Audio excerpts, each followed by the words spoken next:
Hello students. Today we are going to talk about globalization in the Indian economy. Hi students. Globalization has impacted Indian economy in many ways. Some ways are gone are the days Ambassador and Fiat were the only cars on Indian roads. Now Indians buy cars from top companies from all around the world. A similar explosion of brands can be seen for many other goods, from shirts to television to processed fruit juices. Such wide range such wide-ranging choice of goods in our market is a relatively recent phenomenon because till 1981 India was a conservative country. It wasn't liberalized. Since 1981, when Manmohan Singh took the Prime Minister office, the globalization, nationalization, and privatization have gained importance. In a matter of years, our markets have been transformed due to globalization. Hi students, let's talk more about globalization and the Indian economy. Until the middle of the 20th century, production was largely organized within countries. What crossed the boundaries of these countries were raw material, foodstuff, and finished products. Colonies such as India exported raw materials and foodstuff and imported finished goods. Trade was the main channel connecting distant countries. This was before large companies called multinational companies emerged on the scene. An MNC is a company that owns or controls production in more than one nation. An MNC is a company that owns production and in one or more than one nation. Let's repeat that again, students. An MNC is a company that owns or controls production in more than one nation. MNCs set up offices and factories for production in regions where they can get cheap labor and resources. MNCs set up their shop or factories or companies where they can get cheap resources and labor. In this example, the MNC is not only willing to sell its finished products globally, but more important, the goods and services are produced globally. As a result, production is organized in increasingly complex ways. The production process is divided into small parts and spread out across the globe. In the above example, China provides the advantage of being a cheap manufacturing location. China provides the advantage of being a cheap manufacturing location. Mexico and Eastern Europe are useful for their closeness to the markets in the US and Europe. India has highly skilled engineers who can understand the technical aspects of production. India has highly skilled engineers who, who can understand the technical aspects of production. It also has educated English speaking youth who can produce customer service. Hi students. In general, MNCs set up production where it is close to the markets where there is skilled and unskilled labor available at low cost. Let me say this again, students. MNCs set up production where it is close to their markets and where they can find cheap, skilled, and unskilled labor at low cost, and where the availability of other factors of production is assured. Where the availability of other factors of production is also assured. In addition, MNCs might look for government policies that look after their interests. MNCs set up factories and offices for production. The money that is spent to buy assets such as land, building, machines, and other equipment is called investment. The money that is spent to buy assets such as land, building, machines, and other equipment is called investment. Investment made by MNCs is called foreign investment. Investment made by MNCs is called foreign investment. In fact, many of the top MNCs have wealth exceeding the entire budgets of the developing country governments. In fact, many of the top MNCs have wealth exceeding the entire budgets of the developing country governments. Hi students. Foreign trade creates an opportunity for the producers to reach beyond the domestic markets, that is, markets of their own countries. Foreign trade creates an opportunity for the producers to reach beyond the domestic markets, that is, markets of their own home countries. Producers can sell their produce not only in markets located within the country, but can also compete in markets located in other countries of the world. Producers can sell their products not only in their markets, but they can produce and sell in other countries and compete with the domestically produced companies.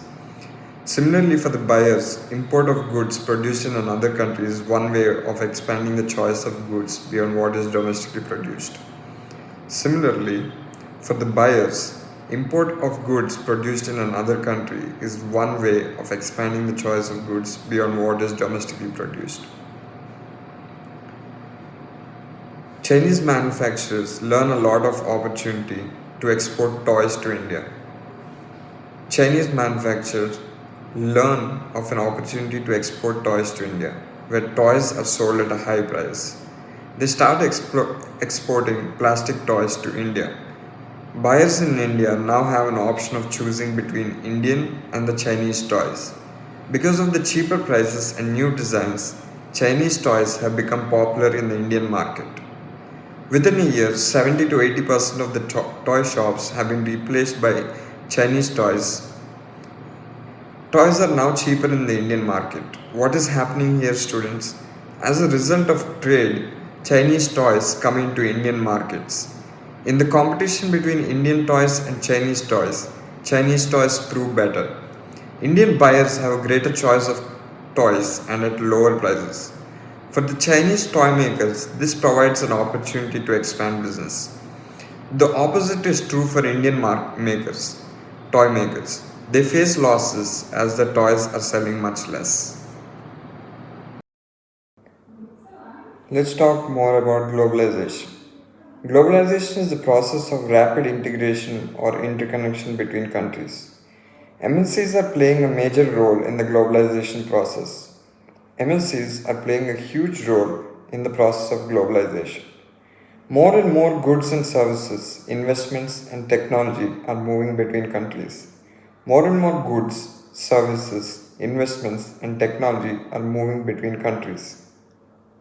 For instance, the car manufacturing plant of Ford Motors in India not only produces cars for the Indian markets, it also exports cars to other developed countries and exports car components for its many factories around the world.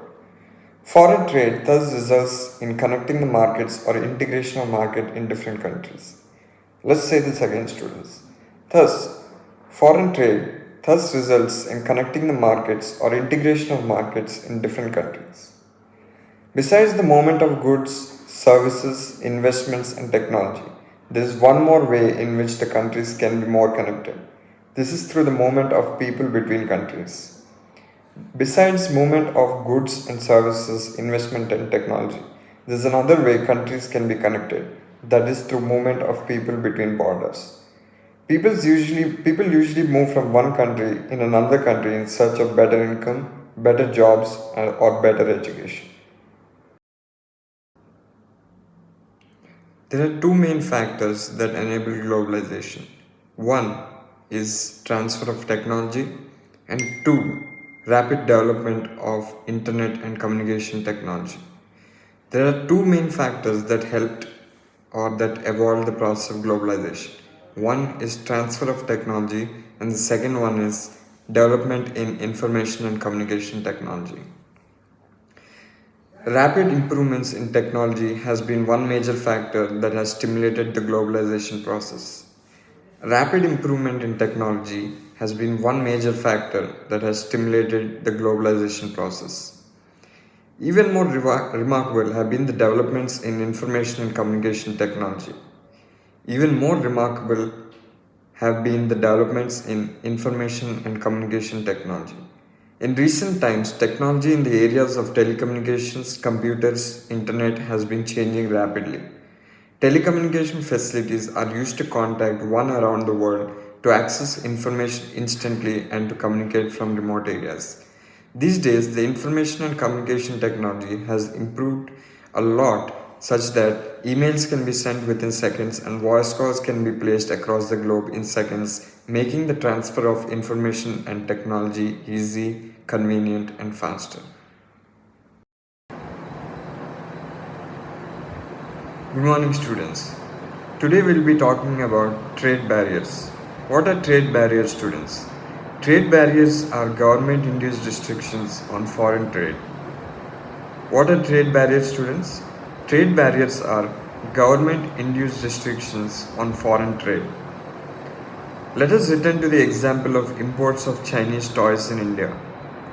Suppose the Indian government puts a tax on imports of toys. What would happen? Those who wish to import these toys would have to pay tax on this. Because of the tax, buyers will have to pay a higher price on imported toys. Because of this tax, buyers will have to pay a higher price on these imported toys. Automatically, because of the higher price, the amount of imports would decrease. Government uses trade barriers as a regulation or as a way to manage the foreign trade, either to increase it or decrease it. If they increase the tax, the trade would decrease or the imports would decrease. If they reduce the tax, the trade would increase or the imports would increase. What happens once there is tax on the Chinese toys? Chinese toys will no longer be as cheap in the Indian markets and import from China will automatically reduce. Indian toy makers will prosper because Chinese toys would not enter Indian markets so easily. Tax on imports is an example of trade barrier. It is called a trade barrier because some restrictions has been set up. Tax on imports is an example of trade barriers. It is called a barrier because some restriction has been set up. Government can use trade barriers to increase or decrease foreign trade and to decide what kinds of goods and how much of each should come into the country. Governments can use tax barriers as a way to regulate trade, either to increase them or decrease them, either to increase the exports, increase the imports, or decrease the imports, and to also regulate what kind of products should enter the Indian market. Hi students, today we'll be talking about World Trade Organization or WTO. World Trade Organization is an organization that establishes rules regarding international trade. World Trade Organization is an organization that establishes rules regarding international trade. We have seen that the liberalization of foreign trade and investment in India was supported by some very powerful organizations. We have seen that the liberalization of foreign trade and investment in India was supported by some very powerful international organizations. These organizations say that all barriers to foreign trade and investment are harmful. These organizations say that all barriers to international trade and investment should be harmful. There should be no barriers. Trade between countries should be free. Trade between countries should be free means that there should be smooth trade between organizations and countries without any trade barriers or hurdles. All countries in the world should liberalize their policies. World Trade Organization is one such organization whose aim is to liberalize trade. World Trade Organization is one such organization whose aim is to liberalize Indian trade. WTO establishes rules regarding international trade. WTO establishes rules regarding international trade. Hello students, today we will be talking about the advantages of globalization on the Indian market.